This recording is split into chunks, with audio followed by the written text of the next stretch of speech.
एक ऐसा गुरु जो तीनों देवों का सम्मिलित स्वरूप माना जाता है, जिनका स्मरण होते ही जीवन की दिशा बदल जाती है, जिन्हें लोग गुरु, योगी और स्वयं ईश्वर का जीवित रूप कहते हैं। ये कथा है दिव्य अवतार दत्तात्रेय की। बहुत प्राचीन काल की बात है।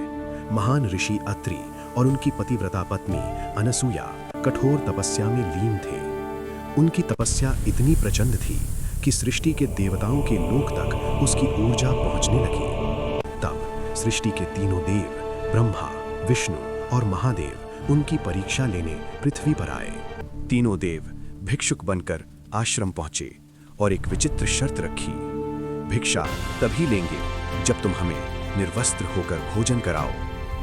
अनसुया ने आंखें बंद की, अपने पतिदेव का स्मरण किया और अपनी तपोशक्ति से तीनों देवों को छोटे शिशुओं में बदल दिया।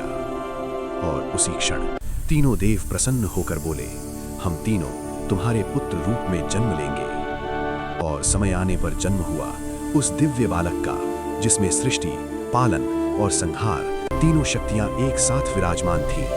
वही बालक आगे चलकर दत्तात्रेय कहलाया। बचपन से ही वे साधारण नहीं थे। उन्होंने प्रकृति को ही अपना गुरु बना लिया। पृथ्वी से धैर्य सीखा, आकाश से विशालता, अग्नि से पवित्रता और नदी से निरंतर बहना।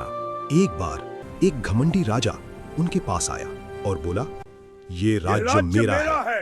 दत्त गुरु मुस्कुराए और शांत स्वर में बोले, जब तुम नहीं रहोगे तब ये राज्य किसका होगा? राजा मौन हो गया और उसी क्षण उसका अहंकार टूट गया। कहा जाता है दत्त गुरु आज भी इस पृथ्वी पर विचरण करते हैं और सच्चे भक्तों को सही मार्ग दिखाते हैं। जब जीवन में भ्रम बढ़े, जब मन अशांत हो, तब बस एक बार सच्चे मन से स्मरण करें, ओम श्री दत्तात्रेयाय नमः। क्योंकि दत्त गुरु केवल देव नहीं, वो जीवित गुरु तत्व है जो हर युग में साधकों का मार्गदर्शन करते हैं।